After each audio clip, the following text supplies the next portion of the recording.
Apple Watch has a whole new app in watchOS 11. It's pretty useful. Let me tell you about it. Hey, before we get too deep, be sure you're subscribed with notifications turned on so you don't miss the latest Apple news and rumors. If you wear an Apple Watch to bed, it already collects plenty of biometric data on you. There's sleep data, such as the amount of time you spent in REM, core, or deep sleeping states. Anytime you wake up is also recorded. Beyond that, it tracks your heart rate, your temperature, your blood oxygen level, and your respiratory rate. While these metrics were collected, many people didn't know what to make of them, and they were essentially hidden away in the health app, other than the sleeping data. To help, Apple has introduced the new Vitals app that congregates all of this various sleep data into one place. Let me show it to you. This is the Vitals app. The icon's blue with a series of circles that look similar to the Apple Watch's rear sensors. When you open it, you'll see your most recent metrics collected from the night before. The top view shows all collected metrics together. Then, as you scroll, it will show each individually and give you a highlight on their status. If there's something out of the norm, it'll be flagged and can even give you some suggestions of why it may have been out of whack. It'll even send you a notification if it detects these outliers too, so you don't have to check the app manually. Examples of what may skew your metrics would be perhaps if you've been drinking, or weren't feeling well, or on a new medication. Aside from your daily values, tapping the calendar glyph in the top left corner lets you see the weekly view as well and can help you isolate trends.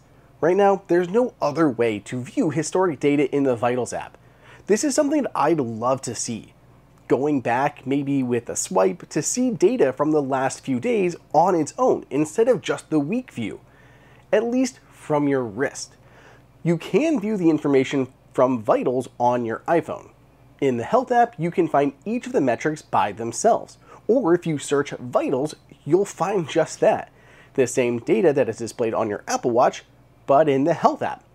Here you can view data from a certain day, week, month, or over 6 months.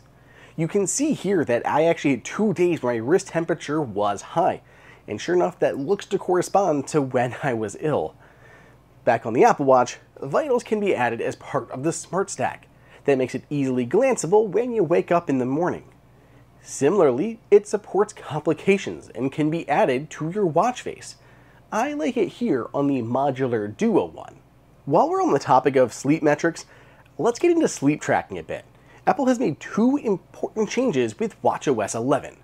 First, automatic sleep tracking. Before, you'd have to put it into your sleep focus or have a sleep schedule set up before it would track your sleep.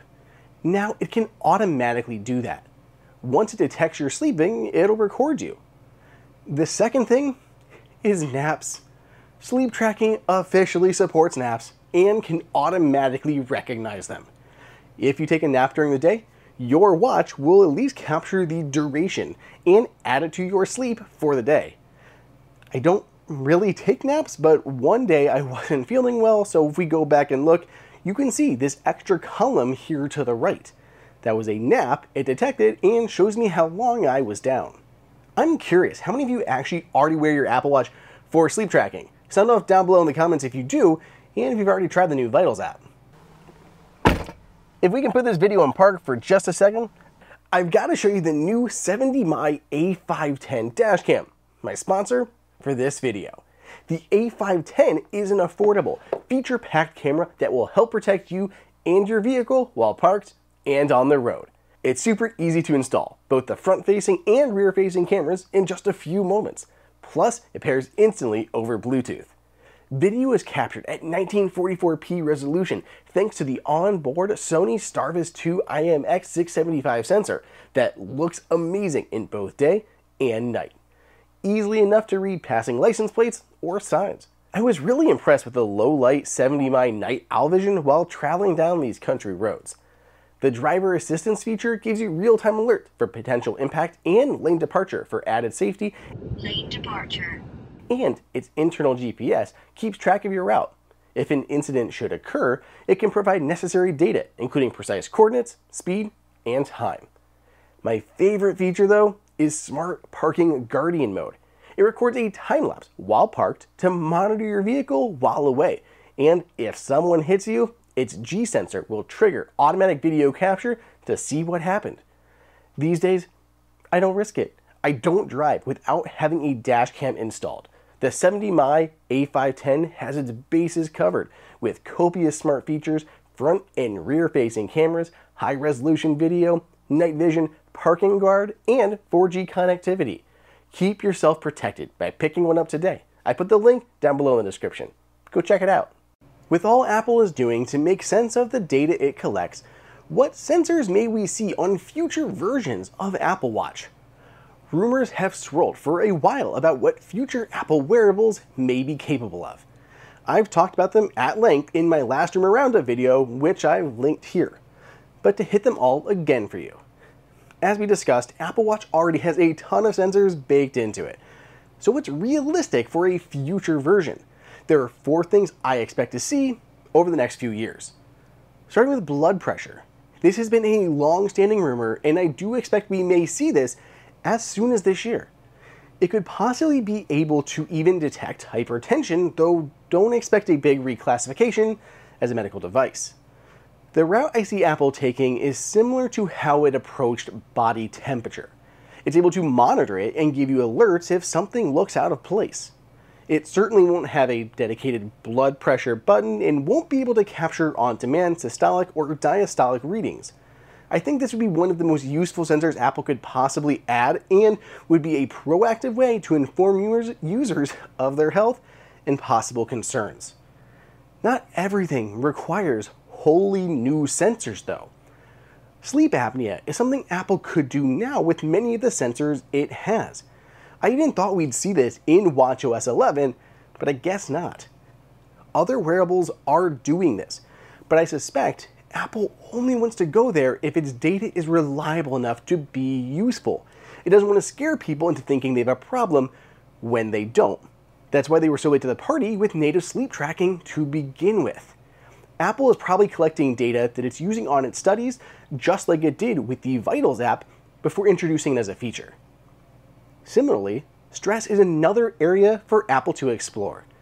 Once more, other wearables are doing this already, like the Garmin watches, which I personally love.